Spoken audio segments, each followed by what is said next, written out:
الحمدللہ والصلاۃ والسلام علی رسول اللہ وبعد۔ اسلام میں صبر کی بار بار تلقین کی گئی ہے، اور صبر کے ہی میں سے ایک خاص قسم ہے صبر کی اللہ رب العالمین کی بنائی ہوئی تقدیر پر صبر کرنا۔ ہم اور آپ کو سب کو معلوم ہے کہ رب العالمین نے ساری چیزوں کی تقدیر لکھ دی ہے، اور جو بھی چیز دنیا میں ہو رہی ہے رب العالمین کی تقدیر سے ہو رہی ہے۔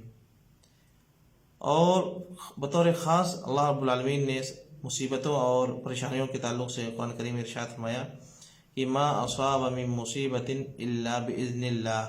اس کو ہمیں سمجھنا چاہیے، بہت ہی عظیم آیت ہے، اس کو ہمیں دھیان اس پر دینا چاہیے۔ اللہ رب العالمین فرماتے ہیں کہ ما اصاب من مصیبت الا باذن اللہ، جو بھی مصیبت آتی ہے کسی کے بھی اوپر، جیسی بھی مصیبت ہو، چھوٹی بڑی کیسی بھی ہو، جو بھی مصیبت جس شخص کے اوپر بھی آتی ہے وہ اللہ کی اجازت کے بعد آتی ہے۔ دیکھ رہے ہیں، جب ہم نے اس کو سمجھ لیا کہ مصیبت چاہے چھوٹی ہے چاہے بڑی ہے وہ اللہ کی اجازت کے بعد ہی آتی ہے، اپنے سے نہیں آ رہی ہے، پھر ہمیں چاہیے کہ اپنے مصیبتوں میں پریشانیوں میں ہم گھبرائیں نہیں اور صبر کا دامن نہ چھوڑ دیں، اور چلانا رونا پیٹنا شروع کر کے ناراضگی ظاہر کرنا شروع نہ کر دیں، جیسا کہ بہت سارے لوگوں سے ہو جاتا ہے کہ صبر کرنا برداشت کرنا مصیبت میں ان کے لیے آسان نہیں ہوتا ہے۔ اچانک کوئی بڑی خبر ملی، کسی کی وفات کی، بیٹے کی وفات، کسی اور چیز کی، کسی کے کوئی اور چیز لاس ہو گئی، کوئی بہت بڑا گھاٹا لگ گیا، کوئی مصیبت ہو گئی، تو ان کے ہوش اڑ جاتے ہیں اور وہ تقدیر پر اللہ رب العالمین کے اوپر ناراضگی دل میں بیٹھنی شروع ہو جاتی ہے۔ کیا تو کچھ لوگ زبان سے بول دیتے ہیں، کچھ لوگ دل میں مصیبت ان کی شروع ہو جاتی ہے۔ دیکھیں، اسی کو ہمیں سمجھنے کی کوشش کرنا ہے۔ جب بھی کوئی اس طرح کی مصیبت ہو تو ہم اپنے عقل کو برقرار رکھیں اور تھوڑا سا دماغ میں اس چیز کو دہرانے کی کوشش کریں کہ ما اصاب من مصیبت الا باذن اللہ، جو بھی مصیبت آتی ہے اللہ کی اجازت کے بعد آتی ہے۔ مصیبت چھوٹی ہے یا بڑی ہے، رب العالمین کو خوب معلوم ہے کہ بندے کے اوپر مصیبت آئی، رب العالمین کو پتہ ہے، رب العالمین نے اس کو تقدیر میں لکھ دیا ہے، اس کی اجازت دی ہے، تب یہ چیز یہ مصیبت آئی ہوئی ہے۔ اس میں رب العالمین کی بہت ساری حکمتیں ہیں، اس کو ہمیں سمجھنے کی کوشش کرنی چاہیے۔ ہم گھبرائیں نہیں، رب العالمین کے واسطے صبر کرنے کی کوشش کریں، جان رکھیں کہ رب العالمین کی اجازت کے بعد یہ چیز ہوئی ہے، سیدھی سیدھی بات ہے۔ وہ ہمارا مولا ہے، وہ ہمارا رب ہے، ہمارا رب ہمارا مولا ہمارے ساتھ برائی کرنے کا ارادہ، استغفر اللہ، اور ہمیں تکلیف دینے کا ارادہ، ہمیں مصیبت میں ڈالنے کا ارادہ اس کا نہیں ہے، بلکہ ہماری آزمائش ہو رہی ہے، ہمیں چیک کیا جا رہا ہے کہ بندہ ایمان میں کتنا مضبوط ہے۔ ہمیں اس کو سمجھنے کی کوشش کرنا چاہیے۔ اور اگر آدمی گھبرا کر کے اور اپنے آپ کو آپے سے باہر کر دیتا ہے، پھر وہیں پر وہ کیا ہوتا ہے، پھر گویا وہ صبر کا دامن اس نے چھوڑ دیا اور وہ شخص گویا ناکامی کی طرف چلا جاتا ہے۔ نبی علیہ السلام نے بھی اس کی طرف تنبیہ فرمائی۔ دیکھیں، اور یہ سب چیزیں ہمارے لیے عام ہیں، معلوم ہے، لیکن اس کو مصیبت کے وقت اس کو دماغ میں رکھنے کی ضرورت ہے، استحضار کرنے کی ضرورت ہے، اس کو بولے نہیں۔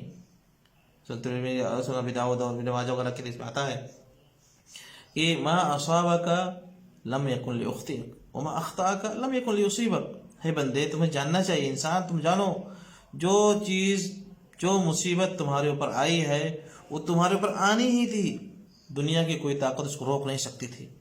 اور جو چیز تمہیں نہیں ملی، جو نعمت جس کی تمہیں امید تھی کہ مجھے یہ چیز ملنے والی ہے، ایسا میرے ساتھ ہونے والا ہے، بڑے خوش تھے، تمہیں وہ چیز نہیں ملی، تو یاد رکھو، یقین رکھو، وہ چیز تمہیں نہیں ملنی تھی، اسی وجہ سے نہیں ملی، اللہ نے تمہاری تقدیر میں نہیں لکھا تھا، اسی وجہ سے نہیں ملی۔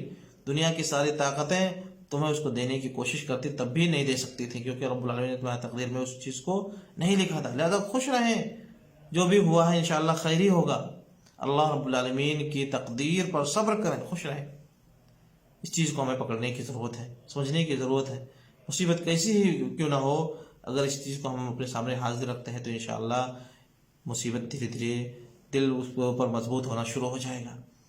اول وہلہ میں دل کو مضبوط کرنے کی ضرورت ہے، سمجھانے کی ضرورت ہے دل کو، اور پھر وہ دل جب دل میں چیز بیٹھ جائے گی تو انشاءاللہ آسان نہیں ہوتا، لیکن رب العالمین کی طرف سے انشاءاللہ آسانی ہو جائے گی، بندہ کو اس کو پکڑنے کی کوشش کرے گا تو۔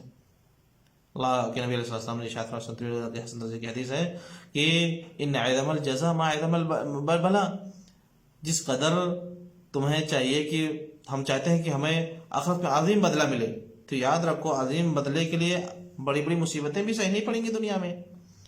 اگر عظیم بدلہ چاہتے ہو دنیا آخرت میں تو عظیم بڑی مصیبتیں بھی یہاں پر جھیلنی پڑیں گی۔ وَإِنَّ اللَّهَ إِذَا أَحَبَّ قَوْمًا ابْتَلَاهُمْ، دیکھیں اللہ رب العالمین جب کسی قوم سے محبت کرتے ہیں، جب کسی شخص سے محبت کرتے ہیں تو اس کو چیک کرتے ہیں، اس کی آزمائش کرتے ہیں۔ دیکھ رہے ہیں، اس کی آزمائش ہوتی ہے کب؟ جب رب العالمین محبت کرتے ہیں کسی شخص سے، کسی قوم سے۔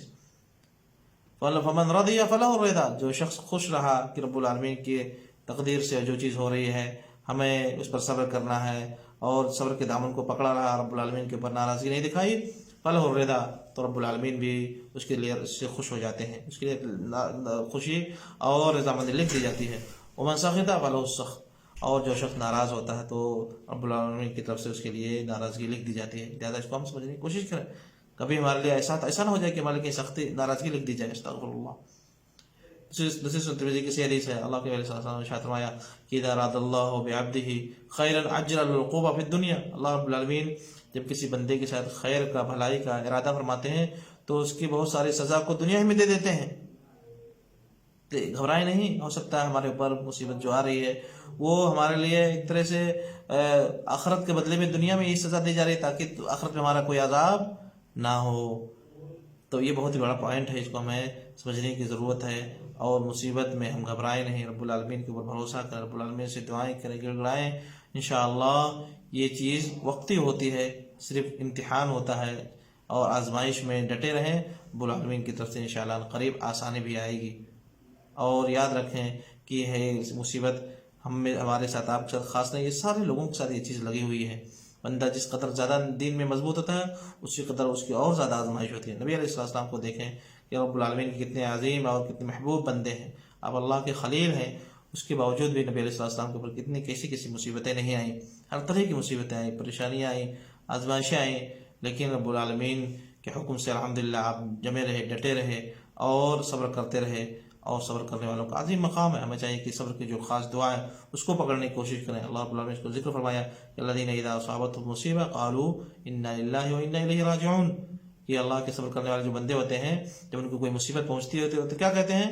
یہ دعا پڑھتے ہیں، انا للہ وانا الیہ راجعون۔ اس دعا کو پڑھیں گے دل میں مضبوطی آئے گی کہ ہم اللہ ہی کے لیے ہیں، اور ایک دن ہمیں رب العالمین کی طرف لوٹ کر کے جانا ہے، کوئی بات نہیں، جو ہوا ہے عنقریب اس کا کہیں نہ کہیں اس سے اچھا بدلہ مل جائے گا۔